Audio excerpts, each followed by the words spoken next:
नमस्कार, आप सभी का बहुत बहुत स्वागत है। आप देख रहे हैं सबसे बड़ा सवाल। मैं हूं परवीन शेख। बिहार वोटर लिस्ट पर सियासी संग्राम मचा है। दरअसल बिहार में वोटर लिस्ट पर एसआईआर के तहत चुनाव आयोग ने चौंकाने वाले खुलासे कर दिए। खबरों के मुताबिक बूथ लेवल ऑफिसर्स ने वोटर लिस्ट सर्वे के दौरान नेपाल, बांग्लादेश और म्यांमार से आए घुसपैठियों की पहचान कर दी, जिनकी संख्या लाखों में है। जिसके बाद चुनाव आयोग ने साफ कर दिया कि सही सत्यापन के बाद घुसपैठियों के नाम लिस्ट में शामिल नहीं किए जाएंगे, जिस पर पूरा विपक्ष एकजुट होकर चुनाव आयोग पर हमलावर हो गया है। इसी कड़ी में एआईएमआई के चीफ असदुद्दीन ओवैसी ने चुनाव आयोग पर जहर उगला।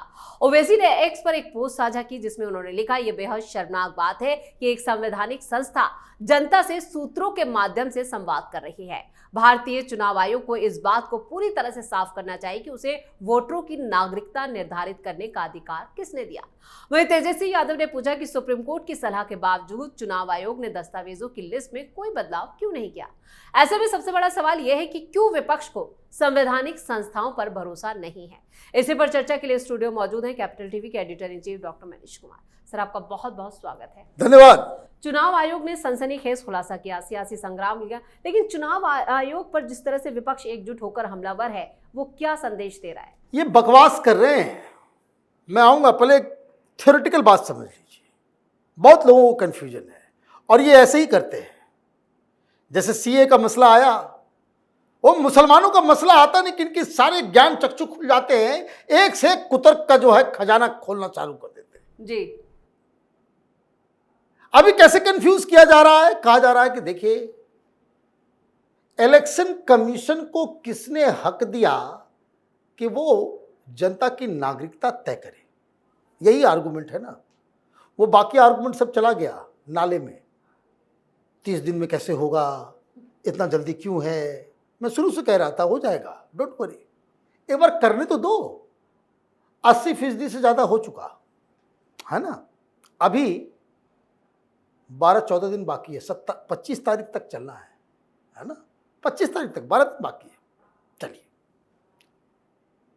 भाई, देश में वोटर लिस्ट बनाने का अधिकार किसको है? Election commission. कोई दूसरा बना सकता है? बिल्कुल नहीं। वो इलेक्टोरल रोल कोई और दुनिया में बना ही नहीं सकता। वो सिर्फ इलेक्शन कमीशन के पास वो अधिकार है। कौन बन सकता है वोटर? पहला क्राइटेरिया, वो हिंदुस्तान का नागरिक होना चाहिए। तो वही तो वो कह रहे हैं कि भाई नागरिक हो, बता दो। इलेक्शन कमीशन तय नहीं कर रहा। इलेक्शन कमीशन उसी का नाम डालेगा वोटर लिस्ट में जो अपने आप को बता देगा कि भाई नागरिकता तुम्हारी हिंदुस्तानी है या नहीं है। खत्म बात। ये उल्टी गंगा मत बहाओ कि इलेक्शन कमीशन सामने वाले की नागरिकता तय कर रहा है। नहीं, तय करना पड़ेगा तुमको। कागज दिखानी पड़ेगी तुमको बताना पड़ेगा हमारे बाप दादा रहने वाले यहीं के थे, इस जगह पे मैं रहता हूं। तुम कह रहे हो कि हम तो नंगे भूखे हैं, अनपढ़ गंवार हैं, हमारे पास कोई कागज नहीं है, तो हमको मान लो कि हम नागरिक हैं। नहीं माना जाएगा। तो आप घुमा रहे हो। किस लिए घुमा रहे हो? ये बकवास चलता रहेगा। मेन पॉइंट समझ लीजिए। ये जो खुलासा हुआ ना कि बांग्लादेशी, नेपाली और म्यांमार, वो भी रिपोर्टर लोगों ने गड़बड़ कर दी। इन लोगों को कैपिटल टीवी देखना चाहिए।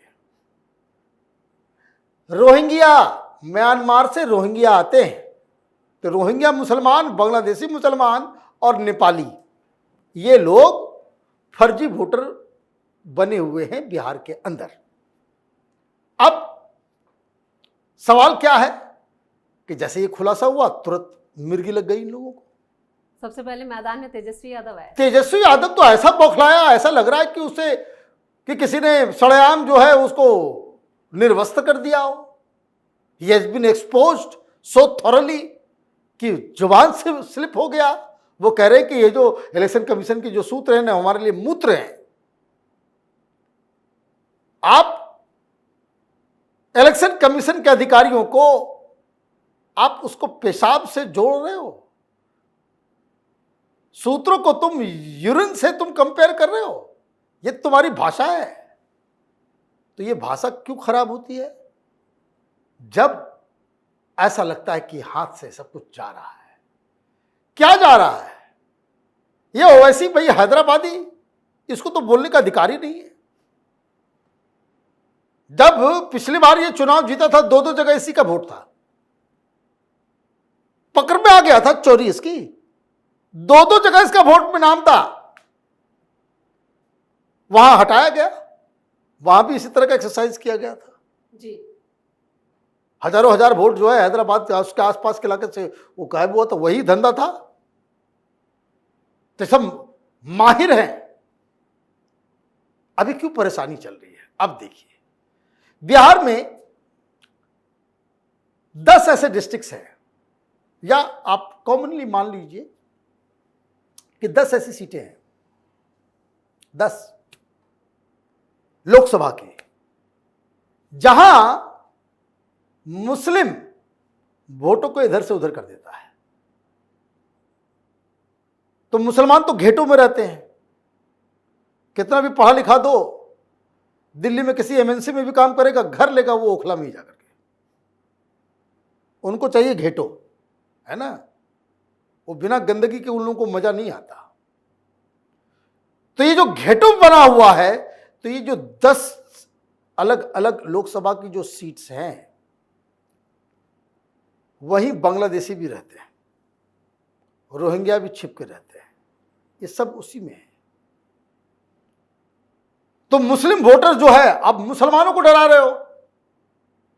मैं शुरू से कह रहा हूं, ये जितनी भी गंदगी होता है, वो बहुत सारे मुसलमान परेशान हुए, जो 2014 से जो है बहुत ज्यादा हिंदू मुसलमान हो रहा है। अबे तुम्हारे कारण हो रहा है, मुसलमानों की वजह से हो रहा है।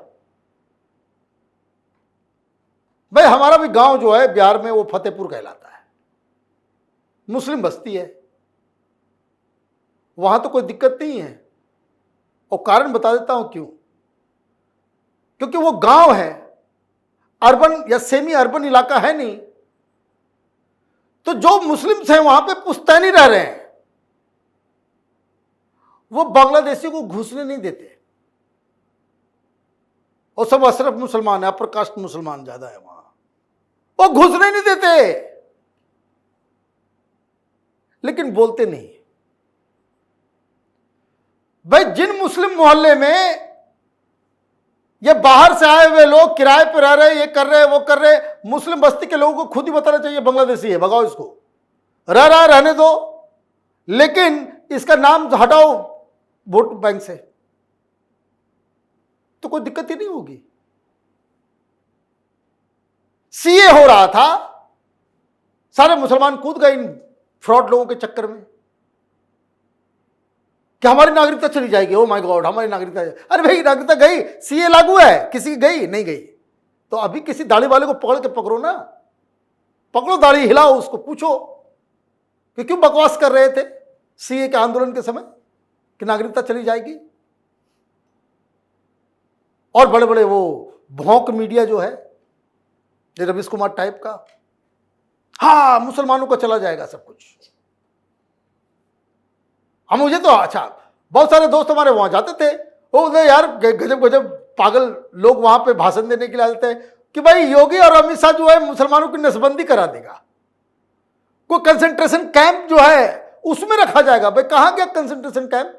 ये लार वार वाले, ये दलाल किस्म के पत्रकार, वो अंग्रेजी अखबार में फोटो भी छाप दिया था ना कि ये कंसंट्रेशन कैंप बन रहा है। अरे अकल के अंधों, अब जाकर के पता करो कि कौन सा कंसंट्रेशन कैंप बना और कितने मुसलमानों को डाला गया उसमें, कानून लागू हो गया। बार बार आप अफवाह के चक्कर में फंसोगे तो यही फजीयत हो गई होगी। अभी फिर मुसलमानों को, और क्या करें दलितों को। अरे भाई मेरे गांव में तो सारे दलितों का हो गया, गया जाकर के शांत से बोला भाई हमारा ये लो, 80% फॉर्म भरे जा चुके हैं। तो ऐसे ही लोग एक्सपोज हो गए। तेजस्वी यादव ये भी कह रहे थे कि इस 80% जो फॉर्म भरे हैं, अभी मैंने तो अपना फॉर्म भरा ही नहीं है, तो कैसे 80%? अच्छा भाई तुम मत भरना, तुम मत भरो, तुम मत भरो, बकवास कर रहे हो। 60,000 बीएलओ तेजस्वी यादव ने इलेक्शन कमीशन को दिए हैं इस पूरे ऑपरेशन को चलाने में। ये सिर्फ मुसलमानों को भड़काने के लिए काम करता है ये लोग। और ये मुसलमान जो इतने अकलमंद हैं, उत्तरोत्तर हर बार अफवाह में जो वो फंसते हैं। मुझे एक बात बता दे कि भाई ये जो इलेक्शन कमीशन की तरफ से आंकड़ा आया कि करीब 1,55,000 पॉलिटिकल पार्टीज के बीएलओस इस ऑपरेशन में मदद कर रहे हैं, उसमें आरजेडी के कितने हैं? आरजेडी कितने हैं बता दो। और तुम अगर इलेक्शन कमीशन के साथ कोऑपरेट करके अपने कार्यकर्ताओं को भेज रहे हो, बीएलओस को वहां पे भेज रहे हो, तो मुसलमानों को भड़का रहे हो, तो मुसलमान तो सबसे बड़ा बेवकूफ जंतु हो गया ना दुनिया में, कि चित भी मेरी, पट भी मेरी, आड़ा भी मेरा, खड़ा भी मेरा, सब कुछ तुम्हारा ही। कारण क्या है? 243 सीटें हैं, ध्यान से सुनिएगा, मुख्य कारण बता देता हूं। 243 सीटें हैं और 2011 के सेंसस के मुताबिक 32 सीटें ऐसी हैं जिसमें 30% से ज्यादा मुसलमान हैं। ठीक,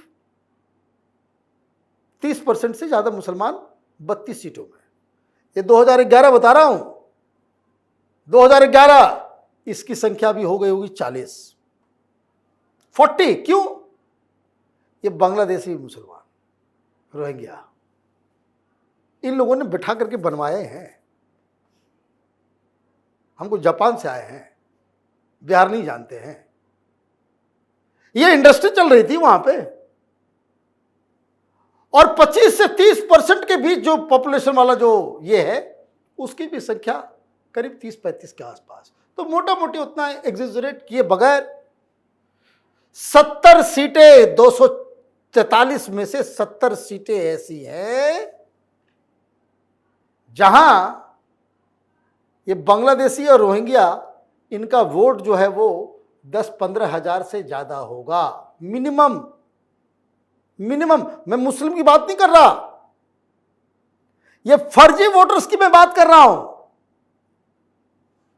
यही तो खेल हो जाता है, यही तो खेल हो जाता है। लाइन में लग करके वोट करते हैं। तो एक तो जो खुलासा हुआ, इसके ऊपर प्रेस कॉन्फ्रेंस करे इलेक्शन कमीशन जी, वो बताए कि भाई इतने सारे रोहिंग्या जो नेपाली और ये वो है, और लगे हाथ एक करबद्ध विनती है अमित शाह जी से कि ये जो वोट बनाने की प्रक्रिया में जो बांग्लादेशी पकड़े जा रहे हैं ना, सीधे बस पे बिठाओ और सीधे उसको जो है बंगाल की खाड़ी में फेंक के आओ। सबको एक एक नाव पे बिठा करके भेजते रहो कि बांग्लादेश जाओ, सुंदरबन के जंगल में भेज दीजिए, बाघ खा जाए, मगरमच्छ खा जाए, ये तुम्हारा काम जाने। क्योंकि ये करना जरूरी है, धर्मशाला नहीं है ये देश। ये डेमोक्रेसी बचाएंगे रोहिंग्या के वोट से, बांग्लादेशियों के वोट से। इनका बस चले, ये पाकिस्तान से भी वोटर मंगवा ले। और यही तो कर रहे थे ये लोग, यही कर रहे थे ना सीए में, कि मुसलमानों को क्यों अलग छोड़ दिया है ना, कि पाकिस्तान से भी बुलाओ वोट बनाएंगे, बांग्लादेश से भी बुलाओ वोट बनाएंगे, है ना। तो ये बेकार की चीजें हैं।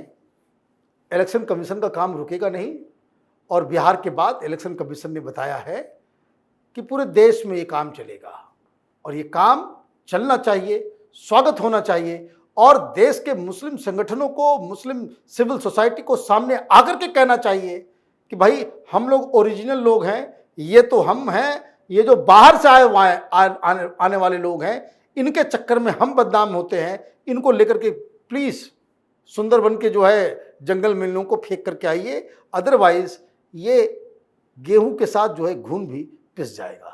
इस तमाम जानकारी के लिए और सटीक विश्लेषण के लिए आपका बहुत बहुत धन्यवाद। धन्यवाद। बिहार में चुनाव से पहले ही चुनाव आयोग ने पूरे विपक्ष के पैरों के नीचे की जमीन खिसका दी है। शायद यही वजह है कि आरजेडी नेता तेजस्वी यादव समेत पूरा विपक्ष अभी से अपनी हार का बहाना ढूंढ रहा है और चुनाव आयोग को निशाना बना रहा है। विपक्ष की गलत बयानी से साफ है कि इन लोगों को सुप्रीम कोर्ट पर भी भरोसा नहीं है, लेकिन चुनाव आयोग ने अपने तेवर कड़े कर लिए हैं। इसी ने कहा है कि एसआईआर की प्रक्रिया अब पूरे देश में चलाई जाएगी। इस खास शो में इतना ही। वीडियो कैसा लगा कमेंट करके अपनी राय जरूर दें। वीडियो को लाइक करें, शेयर करें और कैपिटल टीवी को सब्सक्राइब जरूर करें। धन्यवाद।